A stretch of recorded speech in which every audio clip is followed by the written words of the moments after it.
it's now, probably about 7 months. A little bit less than that since the government was elected, and overwhelmingly so, I have to say, at the last election. The current coalition government was elected, National Act and New Zealand First.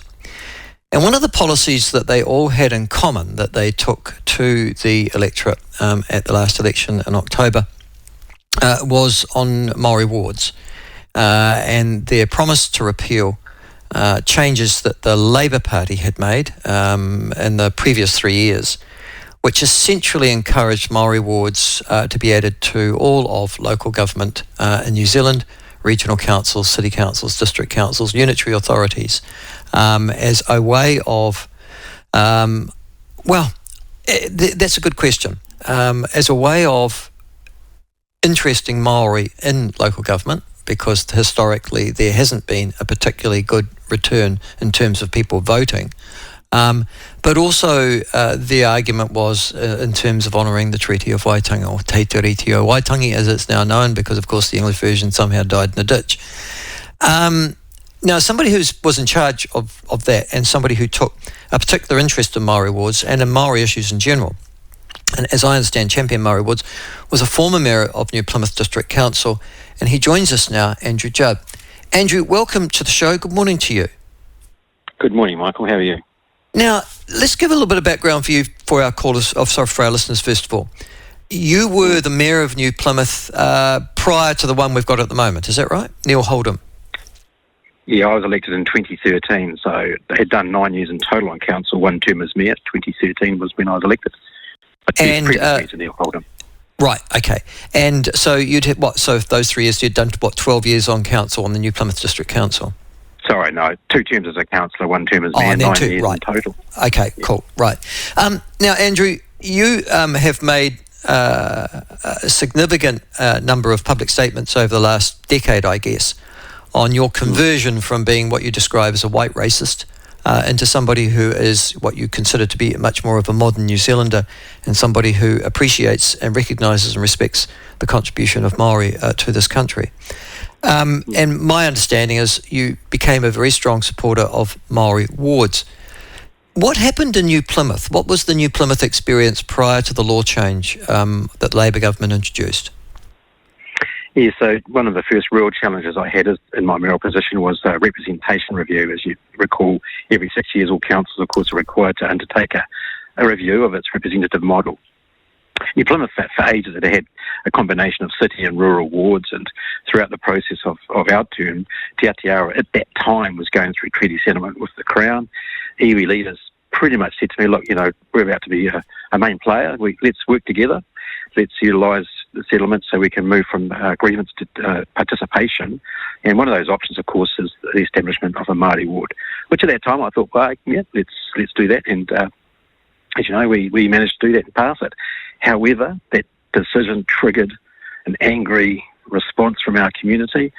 And as you laid out a response, to be honest with you, Michael, that I saw myself in. A lot of it, to be honest, was ill-informed and uninformed, because it's complex. There's a lot of parallel issues with Māori ward seats on councils as there are on central government. In fact, they're the same thing. So we undertook the 5%, the poll, the petition, and ultimately overturned that decision. Right, so the majority, I think, was about 4 out of 5. It was quite a significant majority of people in New Plymouth voted against the establishment of a Maori ward. What was the primary reason that they voted against it, Andrew?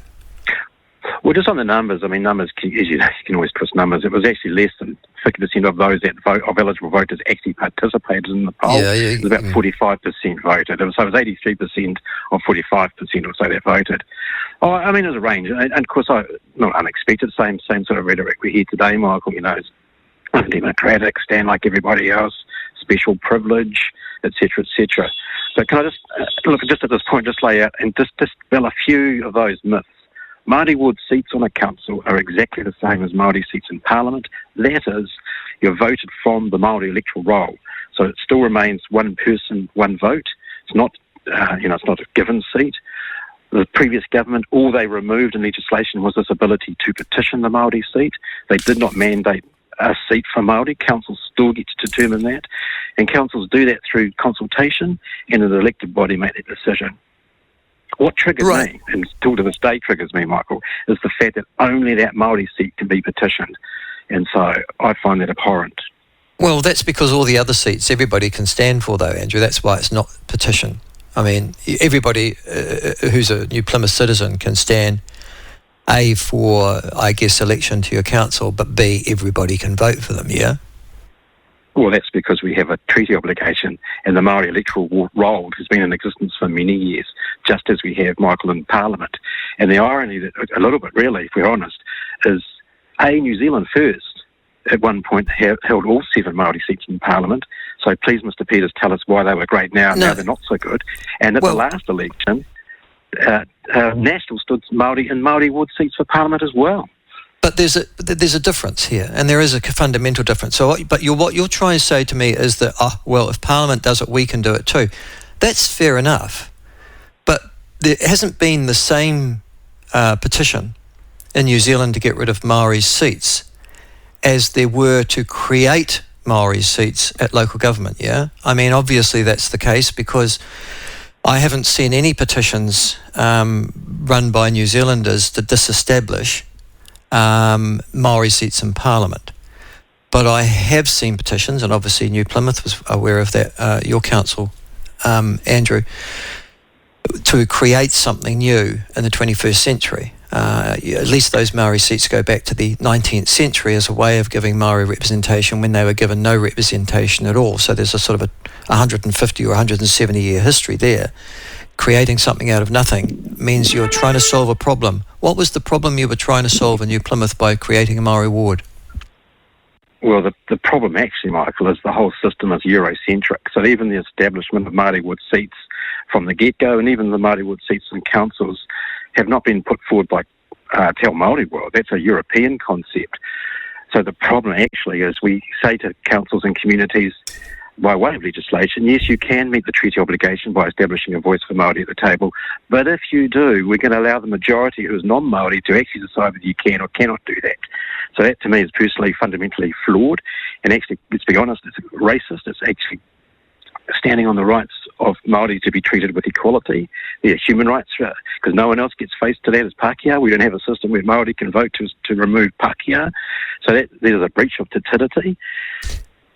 Let's go back to that concept though, but I'm assuming, have I got this wrong, that Maori who live in New Plymouth can actually stand for and be voted on to the New Plymouth District Council. There's nothing to deny Maori representation on your council, is there? Correct, just there's no thing stopping a Maori standing in a general seat for Parliament. Okay, so given that that's the case, that any Maori can stand and presumably has been elected in the past in New Plymouth to local government representation, why do Maori require a separate seat? I think have you got 2 at the moment? You've got 2 Maori wards in New Plymouth, is that correct? Just 1? No, just 1. That's because if you're Māori and choose to be on the Māori electoral roll, what you're fundamentally saying is that I want somebody that I can say represents me from the Te Ao Māori world, not somebody who just happens to be Māori who's on council. But I see that. Yeah, but you see, that's just sort of white tokenism at the end of the day. You've got one little Maori ward there who's elected on the Maori ward, and they come onto the council, and you've still got, 11, 12 councillors sitting around who are organised from the general ward. I mean, if you're trying to, in actual fact, enact what you're talking about, I would say that that's a pretty pathetic excuse of an answer, isn't it? A Maori ward, Maori councillor? Well, I agree with you, because actually it should be half each. But we can't even get past 1 seat at the table. And if that's your point, which people do say, of course, then you're also, by implication, saying that the 7 seats in Parliament are tokenistic, which indeed they are as well. Because I do. Listen, I'm not in favour of the Maori seats in Parliament, because it's been clearly proven, in Parliament in particular, that folk from Maori descent can easily get elected into Parliament, and disproportionately we have a greater number of Maori than any other ethnicity currently elected in Parliament. Now, in local body it's slightly different. Local government seems quite disconnected to Maori. We see that in the turnout of Maori who vote. And even in the Maori wards, I've looked all over New Zealand at the last election, 2022, and the turnout in Maori wards was less than 20%, the average turnout. So only, 4 out of 5 of those who are eligible to vote didn't for their own representatives. Doesn't that prove that the problem isn't Maori wards, it's just that Maori are disengaged, full stop? Well, a couple of points there. And just to pick up on your previous comment, that if you're Māori standing for a general party, you're representing the party, you're not representing Māori as a culture and a people. And Māori have a right to determine to do that. Māori seats and Māori ward seats